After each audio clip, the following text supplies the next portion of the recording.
வணக்கம். இங்கே வந்திருக்கிற மீடியா நண்பர்கள், சிறப்பு விருந்தினர்கள், டைரக்டர், ப்ரொடியூசர், கோ ஆர்டிஸ்ட் எல்லாருக்குமே இந்த இந்த நாளோட ஹீரோ வந்து மியூசிக் டைரக்டர். ஸோ அவருக்கு ஒரு நன்றி. எல்லாருமே சொன்ன மாதிரி தான் ப்ரொடியூசரை நான் ஃபர்ஸ்ட்டாக சொல்லிக்கிறேன். நாங்கள் அடிக்கடி வந்து அவங்க ப்ரொடியூசர்ன்றதே மறந்துடுவோம். அந்த மாதிரி ஒரு நல்ல ஒரு ப்ரொடியூசர், ஜாலியாக எங்களுக்கு இருக்கிற ஒரு ப்ரொடியூசர். அண்ட் டைரக்டருமே இந்த ஸ்டோரி சொல்லும்போது எனக்கு ரொம்ப பிடிச்சிருந்துச்சு. லொக்கேஷன்லேயும் சரி, ஷூட்லேயும் சரி வந்து ஒரு நல்ல ஒரு ஒர்க் பண்ணின ஒரு டைரக்டர்னு நான் சொல்லுவேன். அந்தளவுக்கு வந்து ஒரு என்னென்ன தேவையோ அதை கரெக்டாக எங்களை வேலை வாங்கின ஒரு டைரக்டர். கொஞ்சம் பயமாக இருக்குது. அது மட்டும் இல்லை, இங்கே இருக்கிற ஆர்டிஸ்ட் எல்லாருமே ஒரு லெஜெண்டரி ஆர்டிஸ்ட். ஸோ எனக்கு வந்து கொஞ்சம் பயமாக தான் இருந்தது. எப்படி இந்த அவங்க வந்து என்ன நினைப்பாங்க, நம்ம எப்படி அவங்க கூட ஒர்க் பண்ணுறது ஏதாச்சும் நினச்சிருவாங்க அந்த மாதிரி தான். பட் அப்படி இல்லாமல் எல்லாருமே ஒரு ஃப்ரெண்டாக இருந்தது. வினோதினி மேம் இருக்கட்டும், ஜேபி சாராக இருக்கட்டும், செந்தில்குமாரி மேம், அவங்க கூடயே நான் ஒரு 3 படத்துக்கிட்ட ஒர்க் பண்ணியிருக்கேன். ஸோ ரொம்ப எல்லாரோடையும் திரும்ப வந்து ஒர்க் பண்ண ரொம்ப சந்தோஷம். இந்த படம் வந்து நிறைய ஸ்டார்டிங்கில் சொன்ன மாதிரி வட சென்னைண்டா இப்போ நானே வந்து எனக்கு தெரியாது, ஆனால் அந்த நினச்ச விஷயம் வந்து வட சென்னைண்டா இப்படி தான் இருக்கும் அப்படின்னு சினிமாவில் பார்த்து இப்படி தான் இருக்குன்னு நினச்ச விஷயம். பட் இந்த படத்தில் வந்து அப்படி இல்லை. ஒரு கலர்ஃபுல்லான ஒரு வட சென்னையிலையும் நல்ல மனிதர்கள், டிஃப்ரெண்டான ஸ்டோரி, ஒரு ஃபேமிலியாக வந்து அது அவங்களோட லைஃப் ஸ்டைலே வேறு மாதிரி இருக்குன்றது வந்து இந்த படத்தில் நடிக்கும்போது தான் அது எனக்கு நான் ஃபீல் பண்ணலாம். ஸோ இந்த படம் வந்து ரிலீஸ் ஆகும்போது நீங்கள் நம்பி ஃபேமிலி கூட போய் பார்க்கலாம், அந்த மாதிரி இருக்கும். ஸோ எல்லாருமே சப்போர்ட் பண்ணுங்கள். ஸோ நன்றி, தேங்க்யூ.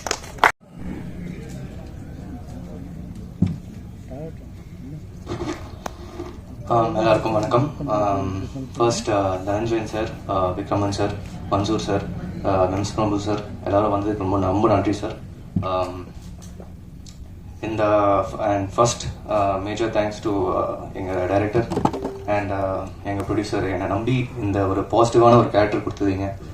எனக்கு ரொம்ப சந்தோஷமாக இருந்துச்சு. இந்த கேரக்டர் கண்டிப்பாக எனக்கு நான் பண்ண எல்லா படத்துலையும் கண்டிப்பாக இந்த கேரக்டரும் என் ஹார்ட்டில் கண்டிப்பாக நிற்கும்.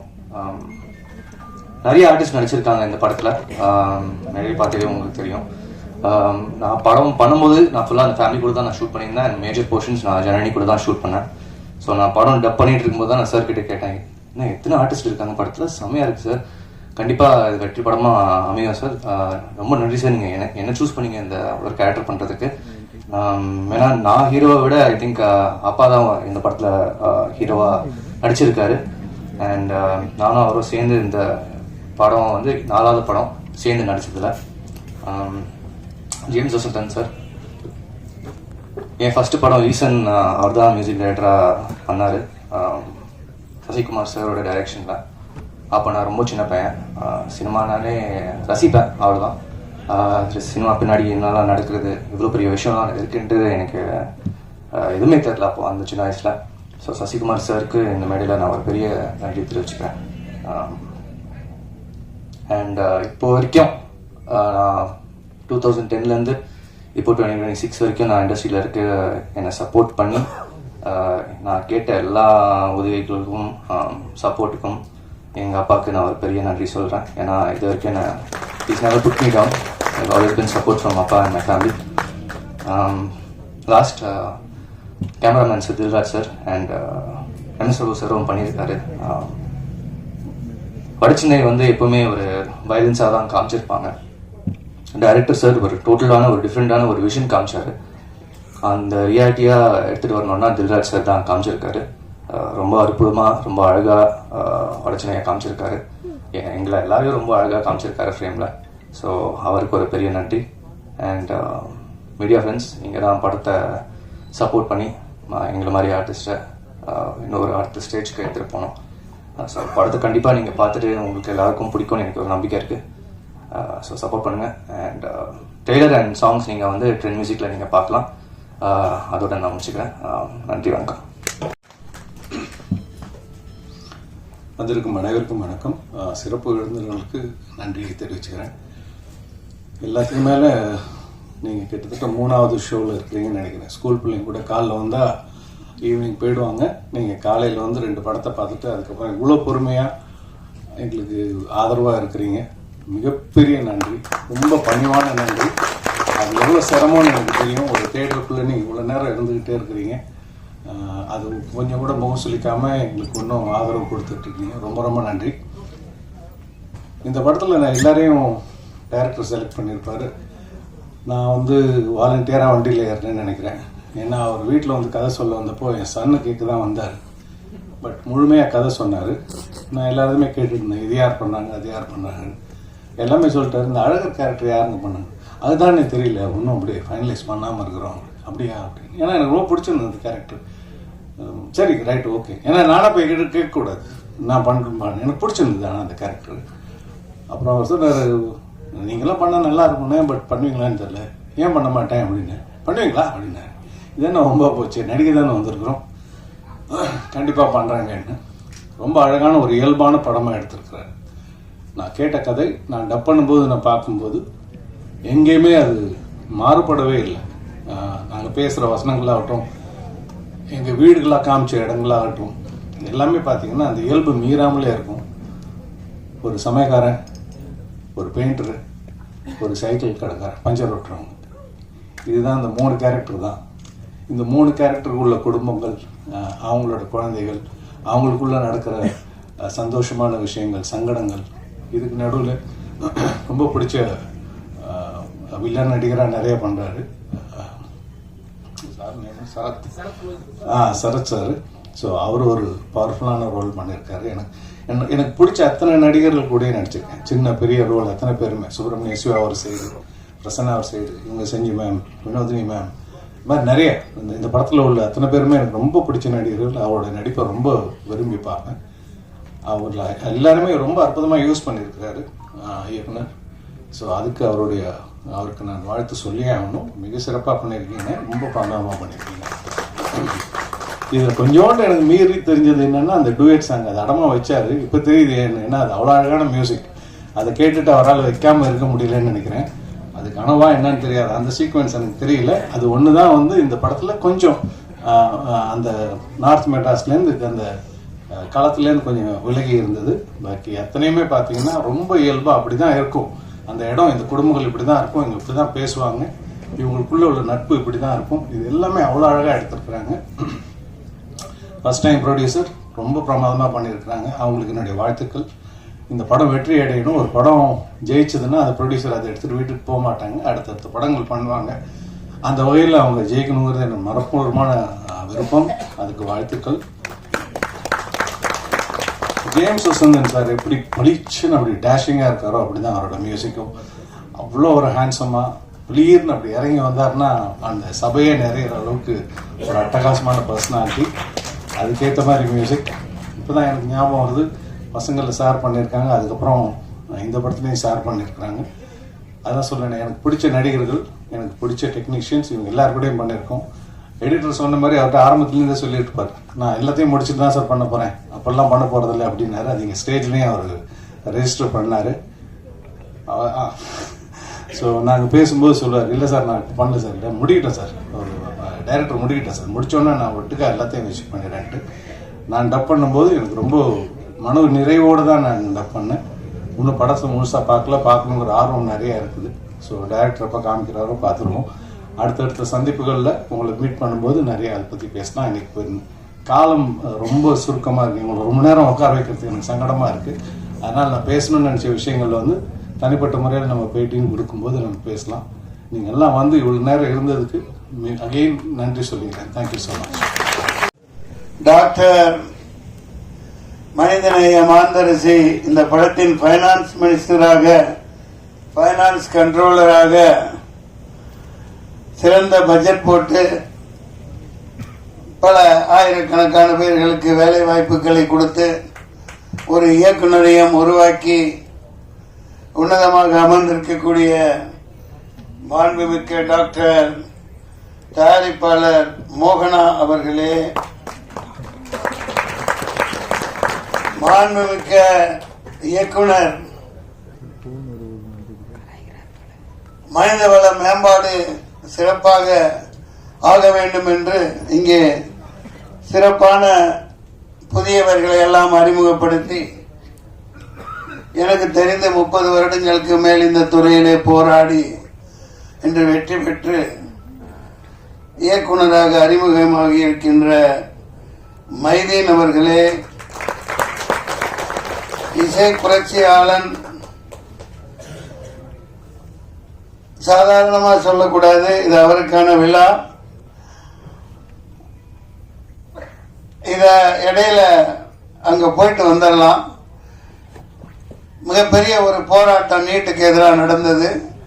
அதுல இவர் சொல்லிய கருத்துக்கள் உலகம் முழுக்க ஏற்றுக்கொள்ளக்கூடியதாகவும், இந்தியா முழுக்க இந்த ஆளும் வர்க்கத்தினரால் இப்ப 20-30 லட்சம் கோடிகளுக்கு மேல கொள்ளையடிச்சு மோசடி பண்ணி பல ஆயிரக்கணக்கான மாணவ மாணவிகள் அனிதால இருந்து சாவுக்கு காரணமா இன்னமும் ஒரு ஆதிக்க சக்திகள் தவறா பயன்படுத்திட்டு இருக்கிறதுக்கு சம்மட்டியால் அடிச்ச மாதிரி ஒரு கருத்தை சொன்னார்.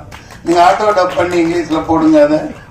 அதாவது அவர் சொன்னது ரொம்ப ரொம்ப சிம்பிளான விஷயம். அவர் ஒரு உண்மையிலேயே நான் இசை புரட்சியாளர் சாதாரணமா சொல்லல.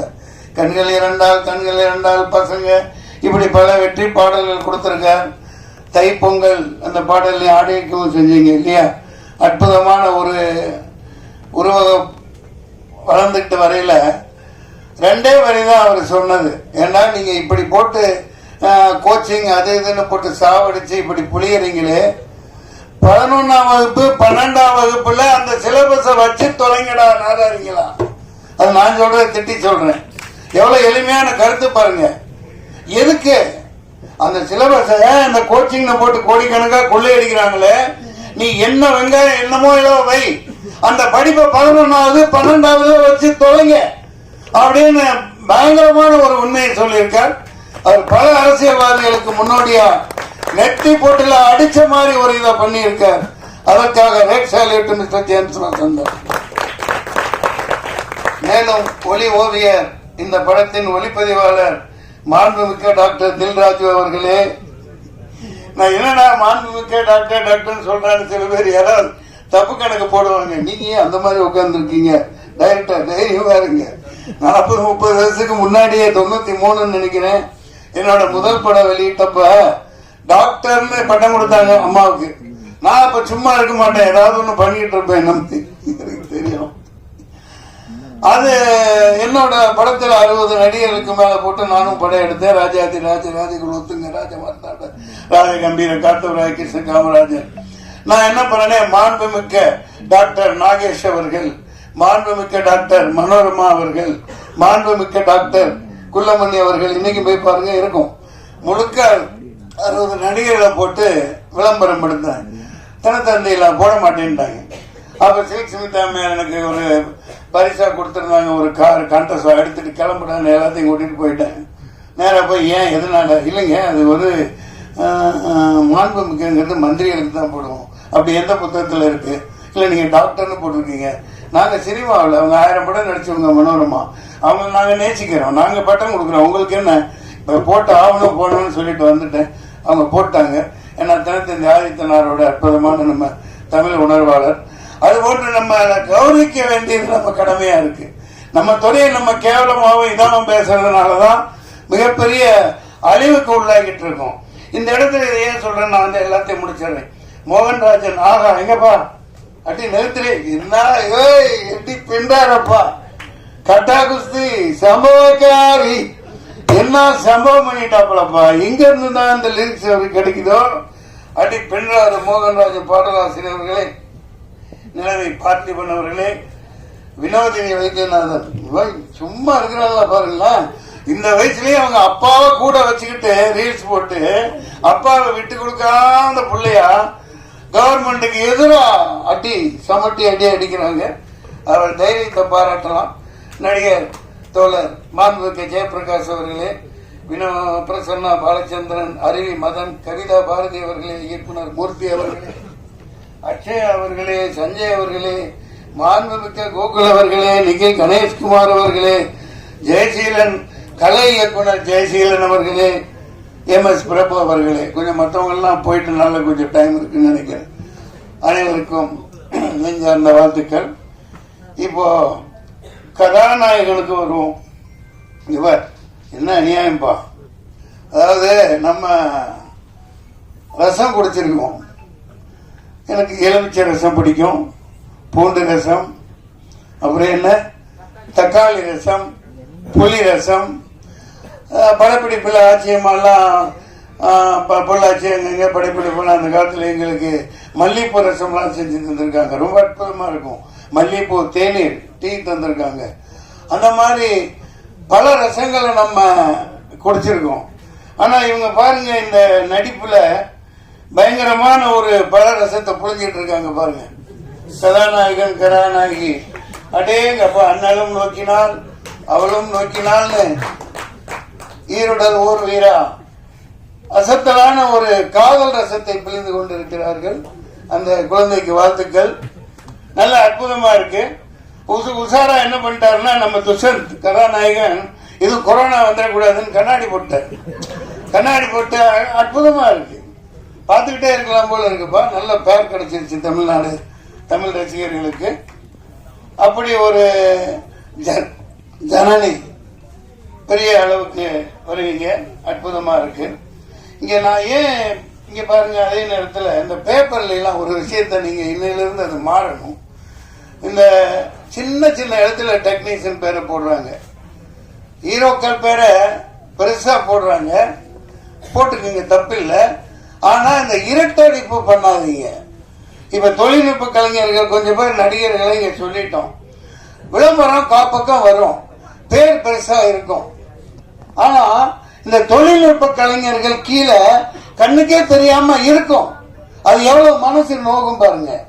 அது என்ன வீணா போகுது? விளம்பர காசு கொடுக்கத்தானே செய்றீங்க. கொஞ்சம் இனிமேலாவது டிசைனர் சார் இருக்கட்டும், பேப்பர்ல பப்ளிஷ் பண்றவங்களா இருக்கட்டும், அப்பா அவெல்லாம் நல்லா பளிச்சுன்னு போட்டு வைப்பான்னு சொல்லுங்க. ஏன்னா ஹீரோவே எல்லாம் பிரதானம் அல்ல, எல்லாமே அவங்களே அல்ல. இப்ப பாருங்க, இதுல எத்தனை பேர் சின்ன எழுத்து. நான் எப்படியோ படிக்கிறேன் இந்த வெளிச்சத்துல. Director of photography Dilli Rajan, okay. Editing S Baskar, art Jayaseelan, Mohanrajan இங்க வருது, அண்ணாதுரை, புவன், RS புவன் தான் PRO. இது பேப்பர்கள்ல இனிமேலாவது இந்த திரைப்படத்தை விளம்பரம் எது கொடுத்தாலும் அந்த தொழில்நுட்ப கலைஞர்களை பெரிய அளவுக்கு போடாட்டியும் படிக்கிற அளவுக்கு போடுங்க. பல பேர் கிளம்பி வருவான், அங்க ப்ரொடியூசர் வருவான். தொழில்நுட்ப கலைஞர்களை இருட்டடிப்பு செய்யாதீங்க. ஆல் பாஸ் அற்புதமான ஒரு டைட்டில்.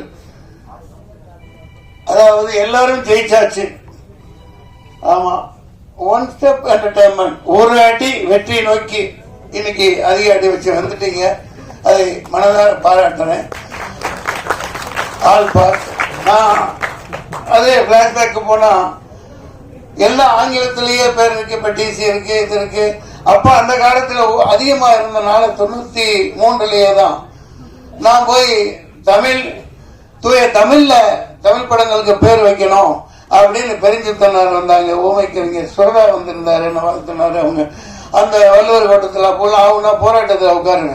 அந்த வாரத்திலேயே டாக்டர் கலைஞர் அவர்கள் தூய தமிழில் வைக்கப்படுகிற பெயர்களுக்கு படங்களுக்கு இவ்வளவு மானியம் அப்படின்னு 5 லட்சம் 7 லட்சம் அனௌன்ஸ் பண்ணாங்க. அது எந்த அளவுக்கு மறுபடியும் அதை நம்ம இப்ப கொண்டு போக முடியும்னு தெரியாது. அந்த விட்டுட்டு நான் ஏன் இந்த அளவுக்கு நான் இப்ப சமீபமா ஒண்ணு பாதிக்கப்பட்டேன். எனக்கு மனசு வேதனையா இருக்கு. அதை இங்க ஆல் பாஸ்ல ஏன் சொல்லணும்னா, இது கலைத்துறை சம்பந்தமானது, நடிகர் சம்பந்தமானது. கருப்புன்னு ஒரு படத்துல நான் நடிச்சேன். 4 பேர் நல்லவுக்கு 4 பேர் எங்களுக்கு பயம் கிடையாதுன்னு பாடல். நான் வில்லங்க ஆடுறது. பாலாஜி என்ன சொல்லி புக் பண்ணலையே சார், நாங்க கடைசியில தான் வாரோம், நீங்க ஆடுறீங்கன்னு சொல்லி இதே பிரசாத் இதுல பயங்கரமா ஆட வச்சாங்க. நான் ரிங்கில நின்று என் பசங்களை கூட்டு வந்திருந்தேன். அவன் பார்த்து ஏப்பா அந்த பாட்டை எடுத்துட்டாங்க, அது நம்ம என்னப்பா பண்ண முடியும், அதை தூக்கிட்டாங்க. சரி பரவாயில்ல, யூடியூப்லயாவது வரும், யூடியூப்ல வரும்னாங்க. அந்த நான் சிறப்பா ஆடி இருந்தேன், கஷ்டப்பட்டு ஆடி இருந்த அந்த சாட்டெல்லாம் காணும். இது ஏன் இப்படி இருட்டடிப்பு பண்றீங்கன்னு தெரியல. நீங்க இங்கேயோ டாப்ல இருக்கீங்க. மார்க்கண்டேயன் குமாரர்கள் ஒண்ணு கைதி போச்சு, ஓகே சரி, நீங்க சம்பாதிங்க, கோடிக்கணக்கில் சொத்து வாங்கி போடுங்க, அகரம் நல்ல பேர் எடுங்க. ஒரு நடிகனோட நடிப்பை ஒருத்து போற்றுன ஒரு பங்களிப்பை அடுத்தவன் ஜோத்திலேயே மண்ண போடுறீங்க. நான் பகிரங்கமாக குற்றம் சாட்டுறேன். உங்களுக்கு ஆண்மை இருந்தா, உண்மையிலே தைரியம் இருந்தா அதை போடுங்க. RS பிரபு அவரு கேட்கிறேன். நான் என்ன ப்ரொடக்ஷன் நம்பர் 73 குரூப் டான்ஸரா இருக்கலையே, 86லயே நான் கவுன்சிலிங் தனஞ்சயன் இவங்க எல்லாம் அரகாண்டாவில் போட்டுட்டு இருக்கலையே நான் ப்ரொடியூசர் ஆனவன். 86லயே நான் ராஜ்கரடி பிலிம் 73 நம்பர். இப்ப எனக்கு வயசா இருக்கலாம். நான் நாளைக்கு நிச்சயமா உத்வேகமா இருக்கேன். நான் படம் எடுத்து படத்துல தான் போட்டுட்டு இருக்கேன். நான் 100 படம் எடுப்பேன். வருஷத்துக்கு 4 படம் எடுக்கத்தான் போறேன். நீங்க நல்ல கதைகளோட வாங்க.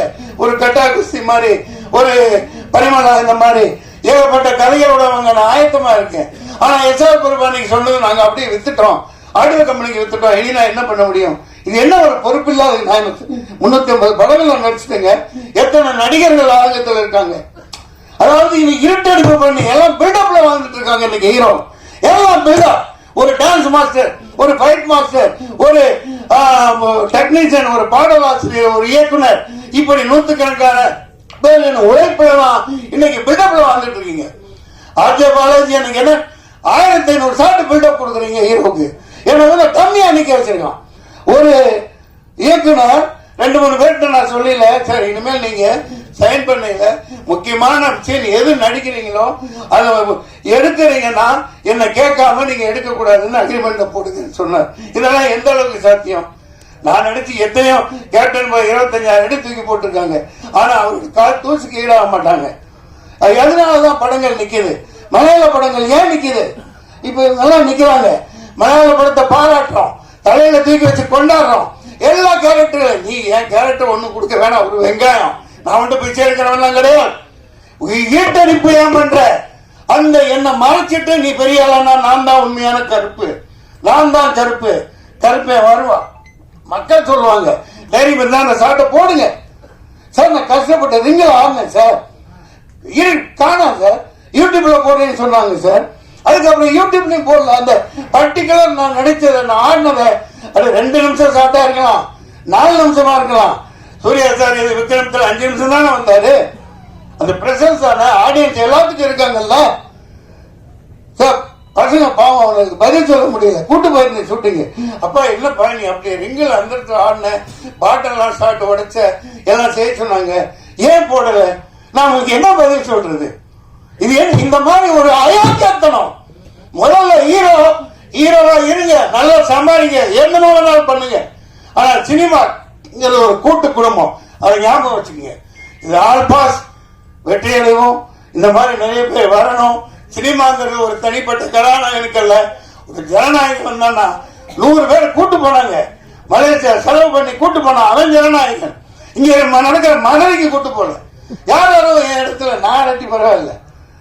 யாரோ ஒரு பொண்ணார் கூட ஆடு படத்தில் நடிக்கிறது, இவர் கோட்டு போட்டுக்கிட்டு ஆடுறாரு. அடே நீ நல்லா ஆடு, நல்லா ஆடு. ஆனா என்னை எதுக்கு போட்ட? ஏன் இருட்டடிப்பு பண்ண? ஏன் பயம்? 2 நிமிஷம் சாட்டா இருக்கட்டும், 4 நிமிஷமா இருக்கட்டும், நீ போடு, காட்டு, மக்கள் பார்த்துக்கோங்க. உனக்கு தானே பேர் வருது, உன் கம்பெனிக்கு தானே பேர் வரும். அந்த மாதிரி பகிர்ந்து கொடுக்க மாட்டேங்கிறாங்க. தெரிஞ்சு நீங்க என்ன என்சைக்ளோபீடியா இதுதான். இதை முதல்ல நோட் பண்ணுங்க. சும்மா கால்டா போட்டுட்டு போறதுக்கு ஆள்பார் நல்லா இருக்கார், நல்லா ஓடும், நல்லா இருந்தா தான் படத்தை பார்ப்பான். ஒவ்வொருத்த கண்ட்ரிபியூஷனை காட்டு. இந்த பெக்கான் ஜோசன் எவ்வளவு கஷ்டப்பட்டு போட்டிருப்பாரு, எப்படி பேர் வாங்கியிருப்பாரு. அவர் உழைப்ப சுரண்ட நான் மறைச்ச சும்மா இருப்பாரா?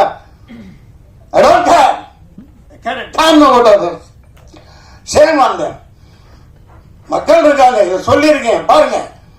உடனே விர்ச்சுவல் இது வச்சிருக்காங்க, அந்த ஐடி வச்சுக்கிறாங்க. இவங்களுக்கு வேலை கொடுக்குறானுங்களோ இல்லையோ கீழே போய் எழுதுவானுங்க, நீ உன் பையன் பைத்தியக்கார நாடா. இன்னமும் காலேஜ் பையன் கொடுத்துருக்கான், சாப்பிட்டுருக்கான், இன்னமும் சொல்லிட்டு இருக்காங்க. நான் என்ன நல்ல வேலை செஞ்சாலும் கீழே போய் உன் பையன் கஞ்சா அடிப்பான் தெரியாதா? இப்படி ஒரு அறிப்படுத்த சனி இந்த நாட்டில் சுத்திட்டு இருக்கு. அவங்களுக்கு அதேதான் வேலை. பெட்டர்ஸ் கழுவ மாட்டானுங்க, அதை சொல்லிக்கிட்டே இருப்பானுங்க. குறைஞ்சுக்கு போட்டுருப்பாங்க. ஆல் பாஸ் அற்புதமான பெயர். இனிமேல் இங்கே விளம்பரம் என்று கொடுத்தார், விளம்பரம் என்று கொடுத்தார். ஒவ்வொரு தொழில்நுட்ப கலைஞனும் மரியாதை செய்யப்படணும். ஒவ்வொரு தொழில்நுட்ப கலைஞனும் தினத்தந்திக்கு தினகரன், ஒவ்வொரு விளம்பர மீடியா எல்லாத்துக்கும் நான் சொல்லிக்கிறேன். இது என்னுடைய உத்தரவு, என்னுடைய கட்டளை, என் சாசனம். ஒவ்வொரு தொழில்நுட்ப கலைஞரின் பேரை ஈட்டடிப்பு பண்ணாத, அனைவருக்கும் பகிர்ந்து கொடுத்து ஹீரோவாவாது. நன்றி, வணக்கம், வாழ்த்துக்கள்.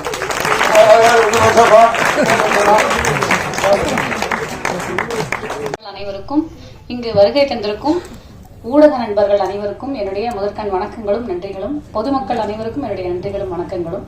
ஊடக நண்பர்கள் உங்க எல்லாருக்குமே தெரியும், சமீபத்தில் வந்து நடந்த டபுள் ஆக்குபன்சி, அப்புறம் நூறுசாமி, ஜிடிஎன் பட விழாவில் என்னால் கலந்துக்க முடியல. அதுக்கு காரணமும் நீங்க தான். ஏன்னா நான் நடித்த படங்கள் போன வருடத்துலலாம் நீங்க கொடுத்த ஆதரவுல இந்த வருஷம் எனக்கு வந்து நிறைய கமிட்மெண்ட்ஸ், நிறைய ப்ரொஃபஷனல் கமிட்மெண்ட்ஸ், நிறைய படங்கள்ல நான் வந்து நடிச்சுட்டே இருக்கிறதுனால இந்த படங்கள்ல வந்து என்னால் கலந்துக்க முடியல. அதனால தொடர்ந்து எனக்கு மட்டும் இல்ல, இங்க இருக்கக்கூடிய அனைவருக்கும் நீங்கள் கொடுத்து கொண்டிருக்கக்கூடிய ஆதரவு, சின்ன படங்கள் பெரிய படங்கள் இல்லாம அனைத்து படங்களுக்கும் தொடர்ந்து நீங்க கொடுக்குற ஆதரவுனால தான் நாங்கள்லாம் வந்து இன்னைக்கு இருக்கோம். அதனால முதற்கண் உங்களுக்கு என்னுடைய நன்றிகளை நான் தெரிவித்துக் கொள்கிறேன். இந்த மேடையை நான் வந்து பயன்படுத்திக்கிறேன். ரெண்டாவது, இன்னைக்கு வந்து எடுத்த உடனே வந்து ஒரு பிரபஞ்சம் வந்து எனக்கு ஒரு விஷயம் சொன்ன மாதிரி நான் ஃபீல் பண்றேன். அதுக்கு வந்து மன்சூர் அலிகான் சார் இந்த ஆல் பாஸ் திரைப்படத்துக்கு கரெக்டா அந்த ஆடியோ லான்ச்சுக்கு ஒரு கண்டென்ட் கிடைச்சிருச்சு அப்படிதான் சொல்லணும். ஏன்னா எல்லா திரைப்படத்துலயும் வந்து ஏதோ ஒரு விஷயம் ஒரு ஆடியோ லான்ச்ல நடக்கும். இன்னைக்கு வந்து அவர் பேசினது உங்களுக்கு வேணா வந்து ஒரு இல்ல பொதுமக்களுக்கு ஒரு கண்டென்ட்டா இருக்கலாம், எல்லாருமே வந்து வீடியோ எடுத்துட்டு இருந்தீங்க. ஆனா சாருடைய ஆதங்கத்தை வந்து என்னால புரிஞ்சுக்க முடியுது. இந்த இடத்துல நான் வந்து அவருக்கு வந்து ரிப்ளை கொடுக்கறதுக்கு நான் ஒரு இடத்துல இல்லை. அதாவது வந்து அவருக்கு வந்து ஒரு ஆன்சர் பண்ற இடத்துல நான் இல்லை. ஆனா நான் இப்படி யோசிக்கிறேன் இந்த விஷயத்த. நானும் இந்த ஆதங்கத்தை நிறைய இடத்துல நான் ஃபேஸ் பண்ணிருக்கேன். ஏன்னா ஒரு சப்போர்ட்டிங் ஆர்டிஸ்டா பல நேரத்துல வந்து நம்ம ஏதோ ஒரு இடத்துல நம்மளுடைய கேரக்டர் வந்து ஒரு ஆர்க்கே இல்லாம முடிஞ்சிரும், இல்லைன்னா வந்து இருட்டடிக்கப்பட்டுருவோமோ அப்படிங்கிற மாதிரிலாம். ஒரு உதாரணத்துக்கு கோமாளி அப்படிங்கிற திரைப்படத்துல நான் இதை சில மேடைகள்ல நான் சொல்லல, ஆனா ஒரு சில பேட்டிகள்ல சொல்லியிருக்கேன். கோமாளி அப்படிங்கிற திரைப்படம் நீங்க பாத்திருப்பீங்க. அந்த திரைப்படத்துடைய ஆடியோ லான்ச் ஏதோ ஒரு பிரஸ் ஷோவோ ஏதோ ஒண்ணு, அதுல வந்து நான் இன்வைட் பண்ணி 1 மணி நேரம் வீட்டுல வந்து ஒரு மேக்கப் ஆர்டிஸ்ட வீட்டுக்கு வர சொல்லி மேக்கப் எல்லாம் போட்டு ஹேர் எல்லாம் பண்ணி சாரி எல்லாம் ட்ரேப் எல்லாம் பண்ணிட்டு நான் போறேன். அங்க போனா நான் வேல்ஸோடைய அந்த ஸ்கூல் காலேஜ் அந்த ஸ்டூடெண்ட்ஸுக்கு மத்தியில ஒரு கடைசி ரோக்கு முன்னாடி ஒரு 2 ரோ முன்னாடி எனக்கு வந்து ஒரு இடம் கொடுத்து என்ன உட்காந்து வச்சிருந்தாங்க. இது வந்து ஒரு தவறு தான், அவங்க வேணும்னு அதை பண்ணல, ஆனா அது வந்து நடந்துருச்சு அந்த மாதிரி. அப்ப நான் என்ன பண்ணிட்டேன்னா எனக்கு ரொம்ப வருத்தமா போயிடுச்சு. நம்ம வந்து ஒரு முக்கியமான கதாபாத்திரம் நம்ம பண்ணியிருக்கோம், ஆனா நம்ம இந்த மாதிரி ஒரு இடத்துல நம்ம வந்து உட்காந்து வச்சுட்டாங்களே. ஏன்னா மேடைக்கு நான் கூப்பிடவும் இல்லை. நான் என்ன பண்ணிட்டேன், சரின்னு சொல்லிட்டு என்னோட டிரைவருக்கு ஃபோன் பண்ணி வண்டி எடுத்துருப்பா நான் வந்துடுறேன் வெளியில அப்படின்னு சொல்லிட்டு நான் வெளியில வந்து அப்படியே வீட்டுக்கு வந்துட்டேன். ஆனா இன்னைக்கு அதை விட அதுக்கப்புறம் அந்த படம் வந்து ரிலீஸ் ஆகி ஈகா தியேட்டர்ல நான் ஃபர்ஸ்ட் பாத்துட்டு இருக்கேன் அந்த படத்தை. என் பக்கத்துல வந்து 2-3 லேடிஸ் உட்காந்துருந்தாங்க. என்னோட சீன்லாம் வரும்போது அப்படியே என் கையை பிடிச்சிட்டு அந்த அம்மா வந்து கரன்னு அழறாங்க அப்படியே. அப்போ வந்து நான் யோசிச்சேன், பிரபஞ்சம் வந்து நமக்கு ஏதோ ஒரு இடத்துல நம்ம இருட்டடிப்பு செஞ்சாலும் காலம் கடந்து இன்னைக்கும் வந்து எத்தனையோ பேர் கோமாளி அப்படிங்கிற திரைப்படத்தை சொன்னா என்ன சொல்லுவாங்க. இன்னைக்கு காலையில நான் வந்து ஒரு ரேஷன் கார்டுக்காக ஒரு ரேஷன் கடைக்கு போயிருந்தேன், ஒரு சின்ன சேஞ்சுக்காக. அந்த இடத்துல கூட அந்த கோமாளி படத்தை வந்து சொல்றாங்க. அப்ப ஏன்னா நான் என்ன நினைக்கிறேன்னா, ஒரு ஆர்டிஸ்டுக்கு எங்க நம்ம இருட்டடிப்பு இந்த இதுக்குள்ள நடந்தாலும், ஒரு இடத்துல நமக்கு வந்து இருட்டடிப்பு நடந்தாலும் நம்மளுடைய ஒவ்வொரு கதாபாத்திரமும் காலம் கடந்து நிற்கும். அதனால வந்து அந்த ஆர்கானிக்கா மக்கள் மத்தியில நமக்கு கிடைக்கக்கூடிய செல்வாக்கு அப்படிங்கிறது யாருமே இருட்டடிப்பு செய்யவே முடியாது. பிரபஞ்சம் அதை வந்து பார்த்துக்கொள்ளும். இதை வந்து நம்ம பாசிட்டிவா சார் நீங்க வந்து வருத்தப்படாதீங்க, உங்களுடைய ஆதங்கம் எனக்கு புரியுது. ஆனா இதுதான் வந்து உண்மை. காலம் கடந்தும் நீங்க வந்து செஞ்ச ஒவ்வொரு கேரக்டரும் உங்களுக்காக நின்று பேசும். மக்கள் மத்தியில இன்னும் தமிழ் ஜனம் சினிமா எவ்வளவு வருஷம் இருந்தாலும் நம்ம எல்லாரும் ஒவ்வொருத்தரும் வந்து அந்த ஸ்கிரீன்ல நம்ம வந்து தெரியும். அதனால அது வந்து நம்ம அப்படி எடுத்துக்க வேண்டிய அவசியம் கிடையாது. இன்னொன்னு வந்து ஜிடிஎன்ல நான் நடிச்சிருக்கேன், ஒரு சின்ன கதாபாத்திரம் பண்ணியிருக்கேன். நூறுசாமி பாருங்க, நான் அதுல ஒரு சின்ன கதாபாத்திரம் பண்ணியிருக்கேன். நம்ம சொல்ற இடத்துல எல்லாம் வந்து நான் யோசிப்பேன், எனக்கு பல படங்கள்ல வந்து நம்ம அங்கங்க தெரிஞ்சுட்டு போயிடுறோம். ஆனா இந்த படத்துல நான் முதல்ல வந்து 2 பேருக்கு நான் நன்றி சொல்லணும் அப்படின்னு நினைக்கிறேன். ஒன்னு இயக்குனர் மைதீன் அவர்களுக்கும், இந்த ஒன் ஸ்டெப் என்டர்டெயின்மெண்ட் தயாரிப்பாளர் மோகனா அவர்களுக்கும். ஏன்னா இவங்க 2 பேர் தான் நான் வந்து ஃபர்ஸ்ட் டைம் கதை கேட்கறதுக்காக நான் அவங்க ஆஃபீஸ் போகும்போது என்கிட்ட சொன்னது, படம் வந்து எத்தனை நாள் ஷூட் அப்படிங்கும்போது ஒரு 45 to 50 days எடுக்க போறோம், உங்களுக்கு வந்து ஒரு 35 நாள் இருக்கும் அப்படின்னாங்க. ஏன்னா 35 நாள்னா வந்து நம்ம என்ன அவ்வளவு பெரிய கதாபாத்திரமா பண்றோம், இவ்வளவு நாள், அதுவும் 9 to 9 கால் ஷீட் அப்படின்னாங்க. அப்ப யோசிச்சேன், என்னடா படம் ஃபுல்லா நம்ம தான் வரோம்னா அது உண்மையாவே அது அப்படிதான் இருந்தது. ஒரு சிறிய படத்தில், அதாவது சிறிய படம் சொல்ல முடியாது, ஒரு இந்த பட்ஜெட்ல செய்யக்கூடிய ஒரு படத்துல த்ரூட்டா ஒரு வரக்கூடிய ஒரு கதாபாத்திரமா, அந்த கதையோட்டத்தோட வரக்கூடிய கதாபாத்திரமா பண்றது வந்து அவ்வளவு வந்து மனநிறைவா இருக்கு. அந்த மனநிறைவு எனக்கு கொடுத்ததுக்காக முதல்ல இந்த 2 பேருக்கும் நான் வந்து நன்றியை தெரிவிச்சு ஆகணும். இயக்குனர் அவர்களை பத்தி சொல்லணும்னா, அவர் வந்து நாங்க ஒரு விஷயம் அவர்கிட்ட இப்போ வந்து அசிஸ்டன்ட் டைரக்டரோட பேசிட்டு இருக்கும்போது அவங்க வந்து சொன்னாங்களா, இந்த மாதிரி இது வாங்கணும், பொன்னாடை வாங்கணும் அப்படின்னு சொல்லிட்டு. அவர் சார் சொல்லியிருக்காரு, பொன்னாடை வேணாம், எல்லாருக்கும் யூஸ்ஃபுல்லா வந்து டவல் கொடுத்துருங்க அப்படின்னு சொல்லிட்டு. அதுக்கு வந்து இந்த மாதிரி தான், இதுதான் அவருடைய ஒரு பேசிக்கான வந்து ஒரு பொதுநலன் கருதுற ஒரு மனப்பான்மை. MS பிரபு சார் சொன்ன மாதிரி அவர் வந்து ஒரு நானும் அவரும், நான் அவரை சார்னும் அவர் என்ன மேடம்னு கூப்பிட ஆரம்பிச்சு இன்னைக்கு நானும் அவரும் தோழர் அப்படின்னு பேசிக்கக்கூடிய இடத்துக்கு நாங்க வந்து நிக்கிறோம். அந்த அளவுக்கு வந்து அவரு ஒரு சமத்துவம், சகோதரத்துவம், சமூக நீதி, இதை பற்றி நிறைய ஒரு ஆழ்ந்த சிந்தனை கொண்ட ஒரு மனிதர். இன்னைக்கு ஒரு காஸ்டியூமர்ல இருந்து, அங்க பாருங்க காஸ்டியூமர் இருக்கிறாரு, அவரை கூட வந்து அழைச்சிருக்காரு. இது ரொம்ப வந்து அபூர்வமான ஒரு விஷயம். ஒவ்வொரு அசிஸ்டன்ட் டைரக்டரும், ஒரு அசிஸ்டன்ட் டைரக்டர் கூட இங்க இல்லாம வந்து இல்ல, எல்லா அசிஸ்டன்ட் டைரக்டர்ஸும் இன்னைக்கு வந்திருக்காங்க. அது மட்டும் இல்லாம அவர் வந்து ஒவ்வொரு நாள் படப்பிடிப்பு முடிஞ்சதுக்கு அப்புறம் ஈவினிங் வந்து உட்கார்ந்து இந்த டீ அப்படிங்கறத நம்ம எப்பயுமே யோசிப்போம், அந்த தேநீர் அப்படிங்கிறது எல்லா மனிதர்களையும் வந்து ஈக்குவலைஸ் பண்ணக்கூடிய ஒரு விஷயம் அப்படிங்கிறது. இப்பதான் சார் சொன்னார், ஆல் ஆர் ஈக்குவல் அப்படிங்கிற மாதிரி எல்லாரும் ஒன்று அப்படிங்கறத நிரூபிக்கிற வகையில ஷூட்டிங் முடிஞ்ச உடனே எல்லாரும் வந்து ஒரு சேர் போட்டு டைரக்டர் வந்து சென்டர்ல உட்கார்ந்து இருப்பாரு, அவரை சுத்தி வந்து எல்லாரும் உட்காந்து நாங்க வந்து நிறைய கதை பேசிட்டு தான் வீட்டுக்கு போவோம். ஷூட்டிங் ஸ்பாட்டை விட்டு போறதுக்கே அந்த மனசு வராது. அந்த அளவுக்கு வந்து ரொம்ப இனிமையா பழகக்கூடிய ஒரு சமத்துவத்தை, ஒரு சகோதரத்துவத்தை கடைபிடிக்கக்கூடிய ஒரு மனிதரா இருந்தாரு. அது வந்து ரொம்பவே பாராட்டத்தக்க ஒரு விஷயமா இருக்கு. அண்ட் மேடம் மோகனா மேம் வந்து நம்ம சிஎம் சார் மாதிரி ரொம்ப கம்மியா தான் பேசுவாங்க, ஆனா கரெக்டா பேசுவாங்க. இப்ப கூட பாத்தீங்கன்னா ஃபர்ஸ்ட் அவங்க வந்து வரவேற்புரை, எல்லாருக்கும் வணக்கம், நன்றி வணக்கம், அதோட முடிச்சிட்டாங்க. ஸோ அவங்க வந்து ஒரே ஒரு விஷயம், 2 விஷயம் அவங்கள பத்தி சொல்லி பாராட்டணும் இந்த இடத்துல. ஒவ்வொரு நாளும் அன்னன்னைக்கு பேமெண்ட்டை அன்னன்னைக்கு கொடுத்த ஒரு தயாரிப்பாளர். இது வந்து சினிமால ரொம்பவே அனுபவமான ஒரு விஷயம். 2வது, அவங்க ஒரு பக்கம் வந்து தயாரிப்பாளர், இன்னொரு பக்கம் ஆர்டிஸ்ட். காலையில வருவாங்க, அவங்க வந்து எல்லாரோடையும் தனியா ரூம்ல போய் கேரவன்ல போய் சாப்பிடுறதுலாம் இல்ல, எல்லா டெக்னீஷியன்ஸோட வந்து ஃபுட்டு சாப்பிடுவாங்க. சாப்பிட்டு முடிச்சு அவங்க வந்து மேக்கப் போட்ட உடனே தயாரிப்பாளர் அப்படிங்கிற அந்த ஹேட்டை வந்து கைட்டி வச்சுட்டு ஒரு ஆர்டிஸ்டா மாறிடுவாங்க. எங்க கூட அப்படியே நடிச்சு கடைசியில வந்து ஈவினிங் அதை முடிக்கும் போதுதான் அவங்க திருப்பி தயாரிப்பாளரா மாறுவாங்க. அந்த 2 அவதாரத்தையும் ரொம்ப அழகா, இது வந்து அவங்க, நான் இந்த இடத்துல ஏன் பெருமைப்படுறேன்னா, ஒரு பெண்ணா இருந்து அவங்க இதை செஞ்சிருக்காங்க. எனக்கு வந்து நான் எத்தனையோ 3, அதாவது சுதா கொங்கரா மேம், அப்புறம் லட்சுமி ராமகிருஷ்ணன் மேம், பிரியா மேம், 3 பேரோடய நான் வந்து ஒரு உமன் டைரக்டரோட நான் நடிச்சிருக்கேன். ஆனா இதுதான் என்னுடைய ஃபர்ஸ்ட் உமன் ப்ரொடியூசரோட நான் நடிக்கிறேன். ஸோ ஐ திங்க் பல பேருக்கு வந்து அந்த ஒரு அனுபவம் அப்படின்னு நினைக்கிறேன். முதல் பெண் தயாரிப்பாளரோட நடிக்கிற அனுபவம், ஒரு பெண்ணாக நான் வந்து ரொம்ப பெருமைப்படுறேன். தயவு செஞ்சு இதுக்கு நீங்க எல்லாரும் கை தட்டலாம். நான் இன்னொரு 2 நிமிஷம் மட்டும் எடுத்துக்கிறேன். அண்ட் இந்த படத்துல வந்து நீங்க ஃபர்ஸ்டே பார்த்துருப்பீங்க, இந்த ஆர்ட் டைரக்ஷன், நீங்க அவுட்டர் வந்து பாத்தீங்க. எல்லாரும் வந்து என்ன நினைக்கிறாங்கன்னா, சொல்லாமான்னு தெரியல, பார்த்தா நாங்க வந்து ஃபுல் படம் வந்து நார்த் மெட்ராஸ்ல ஷூட் பண்ண மாதிரி இருக்கும். ஆனா இது வந்து ஃபுல் படம். ஓகே ஓகே, அதை கட் பண்ணிடுங்க, இந்த இடத்த எடிட் பண்ணி தூக்கி எறிஞ்சிருங்க. ஓகே சரி,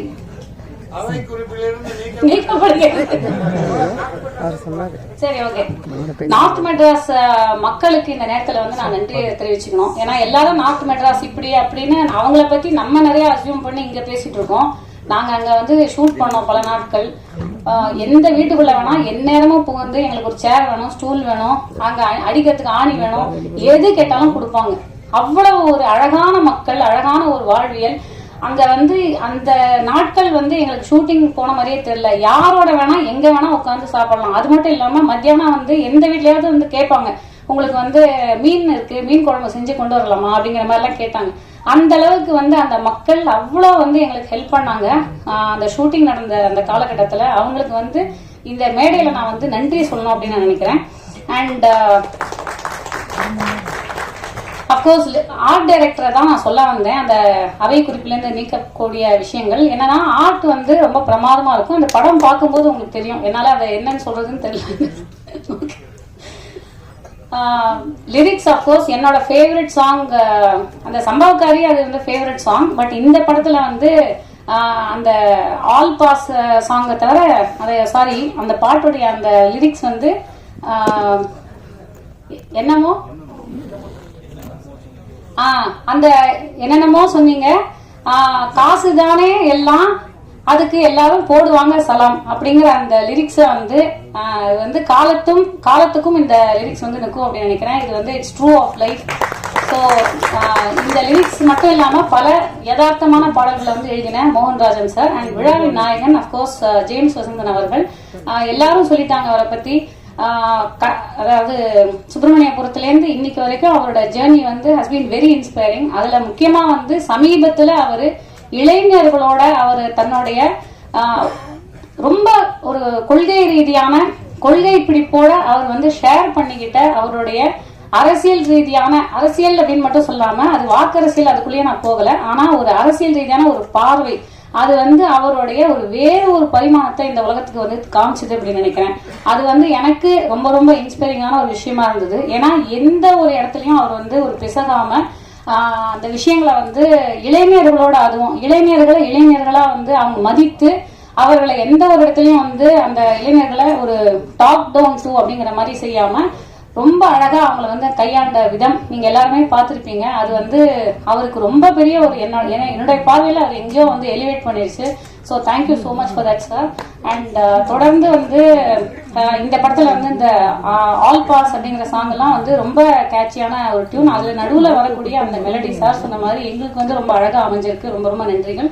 அண்ட் நிறைய சொல்லிட்டேன்னு நினைக்கிறேன். ஓகே, PRO புவன் சார் அவர்களுக்கும் அப்புறம் இந்த திரைப்படத்துடைய அனைத்து assistant directors and cameraman Jilraju sir மற்றும் அனைத்து டெக்னீஷியன்ஸ் அண்ட் என் கூட நடிச்ச ஆட்கள், அதாவது வந்து ஆல் தி ஆர்டிஸ்ட், ஒரே ஒரு வழியில ஒருத்தரை பத்தி நான் வந்து தேங்க் பண்ணி சொல்லிடுறேன்.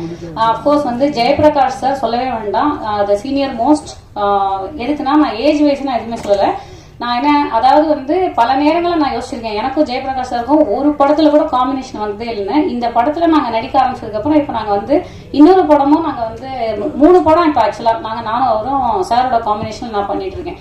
ஸோ வெரி வெரி ஸ்வீட், ரொம்ப இனிமையா பழகக்கூடிய, ஆனா எக்ஸ்ட்ரீம்லி டேலண்டட். அந்த இடத்துல அந்த கேரக்டராகவே வந்து ஒரு டிரான்ஸ்ஃபார்ம் ஆகி, எந்த கேரக்டரா இருந்தாலும் டிரான்ஸ்ஃபார்ம் ஆகி வாழக்கூடிய ஒரு ஆர்டிஸ்ட். அவரோட நடிக்கிறது எனக்கு ரொம்ப பெருமையா நினைக்கிறேன்.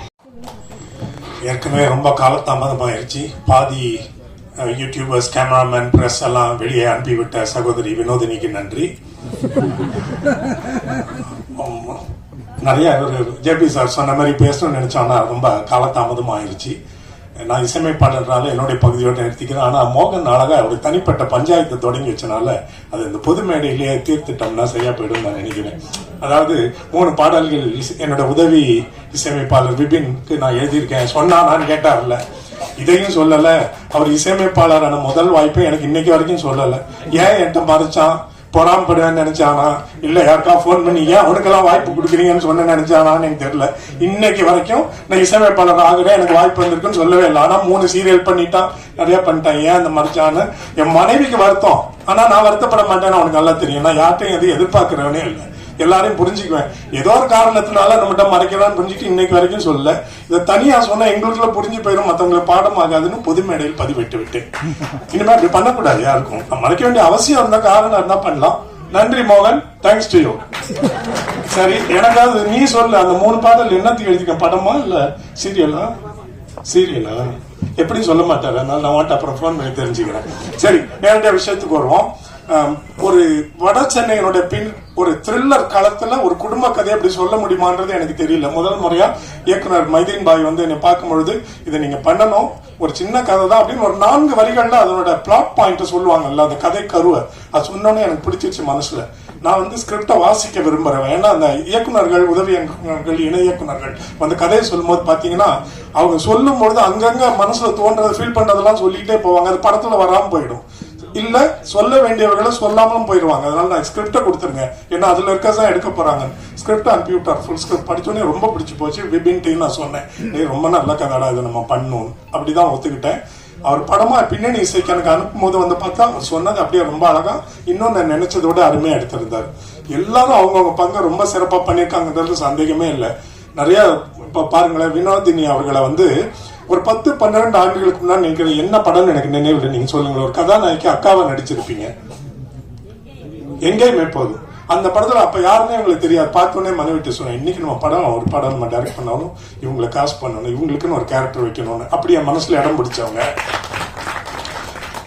அப்படி பல விஷயங்கள்ல என்னை மனசுல இடம் பிடிச்சவங்க. இந்த படத்துல பசங்க படத்துல அவங்க அந்த பையனுக்கு, குட்டி பையனுக்கு அம்மாவை சேர்ந்து அவங்க நடிச்சிருந்தாங்களா, அன்னைக்கு அவங்களே மனசுல வச்சுக்கிட்டேன், இவங்களும் என்னைக்கு நம்ம பண்ணாலும் நம்ம படத்துல இவங்க இருக்கணும்னு. இப்ப இந்த படத்துல ஜேபி சார் நடிச்சது நீங்க பாத்தீங்கன்னா, தமிழுக்கு ஒரு மம்முட்டி. இவ்வளவு முதிர்ச்சியோட, இவ்வளவு எளிமையா வசனங்களும் எல்லாமே சில காட்சிகள்லாம் பண்ணியிருப்பாருல, முக அசைவுகள் திரும்பி பாக்குறதுலயும் அட்டகாசமா இருக்கும். இப்ப நான் வந்து எந்த படத்தை பார்த்தாலும், அதை நான் இசையமைப்பாளர் இருந்தாலும் சரி, நான் டைரக்ட் பண்ண இப்ப அடுத்த வாரம் வெளியாகிற படமா இருந்தாலும் சரி, ஐ வில் பி ஷேம்லெஸ். நானே கிரிட்டிசைஸ் பண்றதுக்கு எந்த படத்தை பார்த்தாலும் முதல்ல ரசிகனை பார்ப்பேன். அப்ப இந்த படத்துல பாக்குறோம்ல, அப்ப என்ன உணர்வு வருதுன்னா, என் மனைவி ஒன்னும் அந்த படத்தை பார்க்கல, நான் மொத்தமா எல்லாரும் பாக்குற ப்ரிவியூவை பாக்குற துண்டுனா பார்க்க விருப்பம் இல்லைன்ட்டாங்க. அப்ப நான் என்ன சொல்லுவேன்னா, எந்த படத்தை பார்த்தாலும் ஒரு சலிப்போடு வரும்ல, இதை அப்படி பண்ணிருக்க கூடாது, இது என்ன ஏன் இப்படி எடுக்கிறாங்க, இவ்வளவு வயலன்ஸ் இல்ல, இது ரொம்ப போரியா, ஏன் திரும்ப திரும்ப இதே இப்படி எல்லாம் எதையா ஆளுக்கு ஒரு கோணத்துல ஒரு படத்தை பார்த்து புலம்பிக்கிட்டே வெளியில வருவோம்ல. நான் சொல்றேன் பாருங்க, இதை நீங்க புரிஞ்சுக்குவீங்க. ஆல் பாஸ் படத்தை பார்த்துட்டு வெளியே வரும்போது ஒருத்தர் கூட ஒரு சின்ன விஷயத்தை கூட சலிச்சுக்காம வெளியே வருவீங்க. இது எப்படிப்பட்ட வெற்றிகரமான படமா அமையும், எவ்வளவு சரி படத்தை ஈட்டி தரும், இதெல்லாம் எனக்கு சொல்ல தெரியல. ஆனா ஒருத்தர் கூட தவறா ஒரு வார்த்தை சொல்லிட்டு வெளியே வரவே மாட்டீங்க, சலிச்சுக்க மாட்டீங்க, புலம்ப மாட்டீங்க, வெறுக்க மாட்டீங்க. அப்படி ஒரு படமா அவர் மொய்தீன் பாய் உருவாக்கி இருக்கிறாரு. ரொம்ப அருமை. இந்த படத்தினுடைய கலை இயக்குனர், ஆர்ட் டைரக்டர் ஜெயசீலனா, அவர் எங்க, அவர் முகத்தை ஒரு முறை நான் பார்க்கணும். என்ன ரொம்ப பெரிய ஆளா போறாரு இன்னைக்கு, பார்த்து வச்சுக்காங்க. இந்த படத்துல அவருக்கு விருது கொடுக்கலன்னா, அந்த விருதுக்கு தேர்ந்தெடுக்கிறாங்கல்ல அந்த விழா கமிட்டி, அவங்களுக்கு படத்தினுடைய நுணுக்கங்கள் எல்லாம் அவங்களும் ஏமாந்துட்டாங்கன்னு பொருள். இதை நீங்க புரிஞ்சு வச்சுக்கீங்க, படத்தை பாருங்க. நானும் இதெல்லாம் சொல்லணும், இதோட பின்னணி சொல்லக்கூடாதுன்னு நினைச்சிருந்தேன். சகோதரி வினோதினி ஆரம்பிச்சாங்க, நல்ல வேளை அவங்க வாயை அடிச்சுட்டு.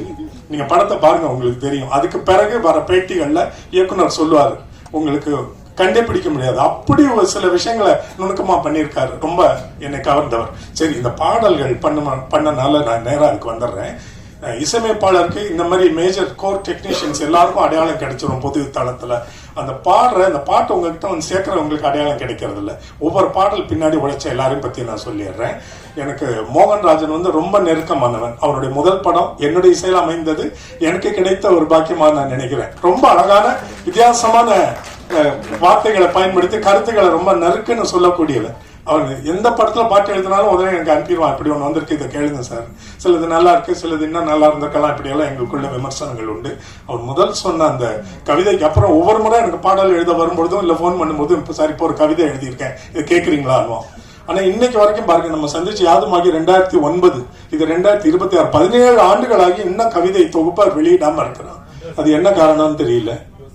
இந்த வருஷம் பண்ணிடலாமா இல்ல, ஏன்னா சில பேர், எனக்கு நிறைய கவிஞர்கள் தெரியும், முதல் கவிதை எழுதுறது வந்து அவங்க விட்டு போன காதலிக்காக எழுதுவாங்க, கடைசி வரைக்கும் மனசுக்குள்ளேயே சோகத்தை வச்சுக்குவாங்க, அது பதிப்பா வெளியவே வராது. அந்த மாதிரி ஏதாவது இருக்கான்றது எனக்கு தெரியல. மனைவி வரல இன்னைக்கு, வரல. சரி, அப்புறம் என்ன, இது நமக்குள்ளே இருக்கட்டும். முதல் பாடல் நீங்க பாத்தீங்களே, ஆல் பாஸ், அதுவும் இந்த வர டுவேட்டும் ஒரு ஸ்கிரிப்ட்ல வச்சிருந்தாங்க. 2 பாடல்கள் வந்து படத்துல திரைக்கதையில எழுதப்பட்டிருந்த பாடல். மற்ற 3 பாடல்களும் காட்சி அமைப்புகளோட வர்றதுனால இங்க போட முடியாது, அதுல கதைகள் வெளியாயிரும், போட்டா லிரிக் வீடியோ தான் போட முடியும். முதல் பாடல் ஆல் பாஸ் எழுதுனது மோகன்ராஜன் தான், அதை பாடின கானா சிவா. உங்களுக்கு தெரியும், இவருடைய குரல் வளம் வந்து ரொம்ப வித்தியாசமா இருக்கும். எப்பவோ பெரிய அடையாளத்தோட தமிழ் சினிமால கோல வச்சிருக்க வேண்டியவன் தாமதமாகிட்டே போகுது. பல ஆண்டுகளுக்கு பிறகு என்னுடைய இசையில மீண்டும் பாடி இருக்கிறான். இவன் கூட அந்த அழகான கோயில் போர்ஷன்ஸ் பெண்கள் வர்ற பகுதியை பாடினது என்னோட உதவி இசையமைப்பாளன். அவன் தான் கேட்டவன், அவன் மனைவி நல்லவன். அவன் பாடினது முகில் மயூரி. அந்த அழகான மென்மையான பகுதியை பாடின அன்பெனும் ஆலயம், அந்த வரிகள் சொல்லு, அன்பனும் ஆழியிலே தேடி தேடி கண்டெடுத்த அப்படின்னு இந்த 3 குடும்பங்களை பத்தி இருப்பாங்க. முகில் மயூரி. இரண்டாவது பாடல் புதுசா, இந்த மாதிரி ஒவ்வொருத்தரா ஒரு இடத்துல நோட் பண்ணி வச்சுக்கல. அப்ப 10ஆம் வகுப்பு படிக்கும் போது என்னுடைய ஒரு தொலைக்காட்சி நிகழ்ச்சியில பாடகியா வந்த விஜயலட்சுமி, அப்பவே மனசுல குறி வச்சிருந்தேன், என்னைக்குனாலும் இவளுக்கு நல்ல வாய்ப்பு வரும், பயன்படுத்திக்கணும்னு. அந்த விஜயலட்சுமி இவ்வளவு காலத்துக்கு பிறகு இப்ப என்னுடைய இசையில அறிமுகமாகி இருக்கிறார். கூட பாடின அஜித் வரல, அஜித் அந்த மேல் வாய்ஸ் வந்து super singer junior title winner Vijay டிவில அவர் இன்னைக்கு வரல. அஜித்துக்கும் நம்மளுடைய நன்றி சொல்லிடுவோம். மூன்றாவது பாடல் வந்து அந்த படத்துல ஒரு காட்சிக்காக ஒரு ரேப் சாங் மாதிரி அது அவசரத்துக்கு பின்னணி இசையில வர்றதுனால நானே எழுதி ஒரு பாடல் பாடியிருந்தோம். அதை கூட பாடி இருக்கிற வசந்த், ஜூவின் ஜானிக்ஸ் இங்க இருக்கீங்களா? இல்ல இல்ல, அது ஸ்ரீராம் பாட்னியா இல்ல, வசந்த் அண்ட் ஜூவின். ஓகே. நான்காவது பாடல் என்னமோ சொன்னீங்க பெருசான்னு சொல்லி அந்த பாடல் தத்துவம் இருக்குல்ல, காசு தாண்டா எல்லாம். இந்த லிரிக்க முதல் முறை படிச்சோடனே எனக்கு தெரிஞ்சு போச்சு, இது லிரிக் எழுதி நான் போட்டு டியூன் அது அப்படிதானே. ஆமா, இது வந்து மாண்டாஜ் சாங் மாதிரி இயக்குனர் முதலே திட்டமிட்டு இருந்ததுதான். அப்ப என்ன சொன்னார், இதுக்கு ஒரு டியூன் கொடுங்கன்னு சொன்னார். இது வந்து அந்த மாண்டாஜ், அதாவது படத்துல இருக்கிற கதையை காட்சிகள் மூலமா சொல்ற பாடல். அப்ப இதுக்கு வார்த்தைகளுக்கு தான் முக்கியத்துவம் இருக்கணும். அதனால முதல்ல கவிஞர் எழுதி இருக்கட்டும், அவர் சுதந்திரமா எழுதின பிறகு நம்ம எப்படி வேணா டியூன் போட்டுக்கலாம்னு சொன்ன பிறகு மோகன்ராஜன் அட்டகாசமா எழுதி அனுப்பின வரி அந்த வரிய முதல் வரி எனக்கு அப்பதான் வாட்ஸ்அப்ல ஓபன் பண்றேன், பண்ண உடனே எனக்கு டியூனாவே தோன்றுனது. அப்ப அது வரிகள் மட்டும்தான் அந்த மாயத்தை நிகழ்த்த முடியும். அப்படி அழகா எழுதின மோகன்ராஜன் உனக்கு நன்றி. அந்த பாட்டை பாடினதும் கானா சிவா தான். அதற்கு பின்னணியில கூட பாடியிருந்தவங்க இந்த படத்துல பின்னணி எல்லாரும் பாடினவங்களே மொத்தமா இப்ப நான் அறிமுகப்படுத்திடுறேன். ஐந்தாவது பாடல் எப்படின்னா, படத்தோட கிளைமேக்ஸ் வந்து அது இப்படி படத்தை முடிப்பாரு நான் எதிர்பார்க்கவே இல்லை. அதை பத்தி நான் ஒண்ணுமே சொல்ல போறது இல்லை. ஏன்னா அந்த உணர்வு அப்படியே உங்களுக்கு ஃப்ரெஷ்ஷா திரையரங்கத்துல உங்களுக்கு கிடைக்கணும். ரொம்ப நீண்ட கிளைமேக்ஸ், வசனங்களும் குறைவு, ரொம்ப அமைதி. இது யாரை நம்பி ஒரு இயக்குனர் எடுப்பாருன்னா இசையமைப்பாளர் நம்பிதான். நம்மளால அந்த அளவுக்கு அது செய்ய முடியுமான்ற அச்சத்தை எனக்கு ஏற்படுத்தியது. அப்ப நான் என்ன மனசுல ஒண்ணு திட்டமே வச்சுக்கல. அந்த படத்தை பார்த்துக்கிட்டே வரேன். அது 10-12 நிமிடங்கள் அப்படியே நீளமா ஓடுது. அங்கங்க சில வசனங்கள் ஏதோ வரும், இறுக்கமான ஒரு சூழ்நிலை. அப்ப சில இடங்கள்ல பின்னணி இசை இருந்தா நல்லா இருக்கும்னு, அப்போ ஒரு இடத்துல இது பாடலா இருந்தாதான் அந்த உணர்வை முழுமையா வெளியே சொல்ல முடியும், அந்த வரிகள் மூலமாகவும் அந்த இசை மூலமாகவும். மோகன்ராஜன் வந்து இன்னைக்கு தமிழ்நாட்டில் ரொம்ப பிஸியா இருக்க கதாநாயகர்கள் மாதிரி அவரோட நேரம் உடனே கிடைக்கும். அது பாட்டு எழுதி வாங்கிலாம் அந்த படத்தை அவருக்கு முடிச்சு தர முடியாது. ஏன்னா இந்த விபின் பாஸ்கர் உதவி சமைப்பாளர்கிட்ட அவர்கிட்ட அடிக்காத குறையாவா கெஞ்சாத குறையாவா, எப்படியோ என்னப்பா இன்னும் பின்னணி செய்ய முடிக்கலையா, நேரம் ஆகுது, தயாரிப்பாளர் பதில் சொல்ல முடியல. உங்களுக்கு தெரியும், தயாரிப்பாளர் ஏகப்பட்ட போராட்டங்கள் பிரச்சனைகள் கிடையில தான் இந்த படத்தை அவங்க முடிக்கிற தருவாய்க்கு வந்தாங்க. அப்ப தெரியுமே உங்களுக்கு எல்லாம் டிகிரி ஏறிக்கிட்டே இருக்குமே வட்டி, அது முடிக்கணும்னு சொல்லும் பொழுது நான் இவருக்கு வரிக்கை காத்திருந்தா படம் இப்பத்திக்கு வெளியாகாதுன்னு தெரியும். அதனால நிலவை பார்த்திபன் சொல்லி ஐடி இண்டஸ்ட்ரியில பெங்களூர்ல பணிபுரிஞ்சிட்டு இருக்க ஒருத்தர் நல்ல அழகான கவிதைகள் எழுதக்கூடிய ஒரு இளைஞன் எனக்கு சில ஆண்டுகளுக்கு முன்பு அறிமுகமானா. அவனுக்கு சொன்னேன், இங்க பாரு, இப்போ ஒரு நான் கதைக்களம் ஒன்று சொல்லுவேன், இது படத்துல பின்னணி இசையில வரப்போகுது, காட்சிக்கு வலு சேர்க்கிற மாதிரியான வரிகள், இது பாடல் ஸ்டாண்டர்ட் சாங் கிடையாது அப்படின்னு சொல்லி அந்த கதையை சுருக்கம் சொல்லி என்ன அங்க தேவைப்படுதுன்னு சொல்லி அனுப்பிவிட்டேன். அருமையா இருக்கு சார், இது எப்ப சார் வேணும் அப்படின்னா 5 நிமிஷத்துல வேணும்னு. நீங்க சொன்னா நம்ம நீங்க வாட்ஸ்அப்ல டைமரோட இருக்கும்ல, உங்களுக்கு 5 நிமிஷத்துல வந்த பாட்டு அது. இதை நீங்க கேட்கல, அதனால அதை நீங்க பாராட்ட முடியாது, உணர முடியாது.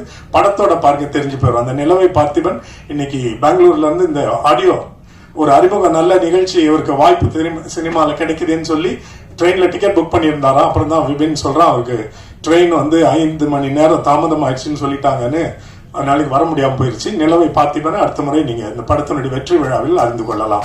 அவர் எழுதிய பாடல் அதை ரொம்ப அழகா உணர்வுபூர்வமா ஷிபின்ற ஒரு சூப்பர் சிங்கர் எல்லாம் பாடிக்கொண்டு இருக்கிற இங்க இருக்காரா? Shibi, please come forward. One of the most talented youngster this Tamil film industry is going to see in a couple of years. கூட பாடி இருக்கிற தர்ஷான்ற பெண் BA கர்நாடிக் மியூசிக் கலாக்ஷேத்ரால படிச்ச பெண். அவங்க 2 பேரும் இந்த பாடல பாடி இருக்கிறாங்க. வேகமா வாங்க, நேரம் ஆச்சு. தர்ஷா மற்றும் ஷிபி ரஹ்மான் இசையெல்லாம் பாடிட்டாரு, எல்லாருடைய இசையிலையும் பாடிட்டு இருக்காரு. நீங்க இன்னும் ஒரு சில மாதங்களில் அல்லது 1-2 ஆண்டுகளுக்குள்ள ஒரு மிகப்பெரிய இடத்துல வர பாத்துக்கலாம். இப்பவே போட்டோ எடுத்து வச்சுக்கோங்க. One of the most talented singers I have come across. நன்றி. இப்ப அந்த படத்துல முழுக்க எல்லா பாடல்களையும் ஹார்மோனியம் படத்துல இசை மூலமா பின்னணி மூலமா வலு சேர்த்து அந்த எல்லா backing vocal singers I want you on the stage. Meenakshi, Sriram, வேற யாரும் இல்லையா? வசந்த் வாங்க, வா அப்படின்னு நின்றுங்க. ஸ்ரீராம், மீனாட்சி, வசந்த், வேற யாரும் இருக்கீங்களா? சாட்சனா இருக்கீங்க. அப்புறம் ஏன் வரமாட்டேங்கிற? வரணும்ல, நீ ஏன் கூப்பிடாம? வேற யாரும் வந்திருக்கீங்கன்னு எனக்கு தெரியலமா, என் கண்ணில் பாடல இருக்கா கேக்குறேன். வேற யாரும் வந்திருக்காங்களா? ஓகே, அப்படியே என்னோட உதவி இசையமைப்பாளர் விபினையும் மேடையிலே சந்திச்சிருங்க. இவர் தான் அந்த பெருமைக்குரிய உன்னத இசையமைப்பாளர். அவர் ஏதோ சொல்ல சார் அப்படி இல்லை சார். அது பரவாயில்ல, அது எப்படின்றத அப்புறம் பேசிக்குவோம். சரி, இந்த படத்துல அந்த கதை ஆரம்பிக்கும் போது இது எந்த களத்தை சேர்ந்தது நம்ம வடசென்னை காட்டுறதுக்காக பின்னணியில இசையில இது ஒரு கானா பாட்டு மாதிரி அந்த பகுதியோட பாட்டு இருந்தா நல்லா இருக்கும்னு சொல்லி எனக்கு அறிமுகமாகி இருந்தா இப்ப ஆட்டோ ஓட்டிட்டு இருக்காரு எங்க ஏரியா பக்கத்துல. அவர் பெரிய தொழிலதிபர் மாதிரி இருக்காரு. ஆனா பார்த்தா எனக்கு தெரியல. அவரை வந்து கூப்பிட்டு வாய்ப்பு இருந்தா கொடுங்க சார் இருந்தார். உடனே கூப்பிட்டேன், இங்க வா, உடனே இந்த பாட்டை பாடு எனக்கு வந்துன்னு சொல்லி உடனே லிரிக்கோட வந்தாரு. எங்க இன்பக் கலீல் இருக்காரு இல்லையா, வரல. வந்திருந்தா அந்த கானா பாட்டு பாடினவர் அவரையும் அறிமுகப்படுத்தி இருப்பேன். விபின் பாஸ்கரனோட உதவி இசையமைப்பாளர் கௌரவித்து விடுங்கள். நாளைக்கு அவருக்கு நான் ஆட்டோகிராஃப் வாங்க வேண்டியிருக்கும். 3 பாட்டு எழுதிட்டாராம எனக்கு தெரியாம. மோகன் ராஜ் கிட்ட எனக்கு ஒரே ஒரு குறை வருத்தம் உண்டு. அது அவர் மட்டும்தான் நிவர்த்தி செய்ய முடியும். சொன்னியா நீ உன் பேச்சுல, நான் கவனிக்கல. என்ன குறை அது? இன்னும் நீ ரஹ்மானுக்கு பாட்டு எழுதாதது என்னோட மனசுல பெரிய குறையா இருக்கு. நான் சொல்லிக்கிட்டே இருப்பேனே, அது விரைவில் நடக்கணும். என்ன கேட்ட எல்லாருக்கும் எழுதிட்டார். எம்எஸ்வி சாருக்கு எழுதியாச்சு, இசைஞானி இளையராஜாக்கு எழுதியாச்சு. ஓ ஆமா, அவருக்கு லைவா 10 பாட்டு எழுதுனேன். எம்எஸ்வி 13 பாட்டு எம்எஸ்வி சாருக்கு எழுதியாச்சு. அவருடைய பிரிவுக்கு இளையராஜா சாருக்கு எழுதியாச்சு. அனிருத்துக்கு நிறைய பாட்டு எழுதியாச்சு. ஷான் ரால்டனுக்கு எழுதியாச்சு. கிப்லானுக்கு எழுதியாச்சு. அதனால எனக்கு மனசுல இருக்க பெரிய குறை, ஒரு திறமையுள்ள இளைஞன் நம்ம மூலமா வெளியே வந்து இன்னைக்கு மிகப்பெரிய இடத்துல இருக்க மோகன்ராஜன் இன்னும் ரஹ்மானுக்கு பாட்டு எழுதலையே. விரைவில் அது நடக்கணும்னு நான் ரொம்ப ஆசைப்படுறேன். நன்றி உங்க எல்லாருக்கும். இந்த படத்தினுடைய வெற்றி விழாவில் மீண்டும் உங்களே எல்லா கேமராமேனோடையும் சந்திப்போம். அன்னைக்கு வினோதினி சகோதரியை நம்ம வரவழைக்க மாட்டோம். நன்றி.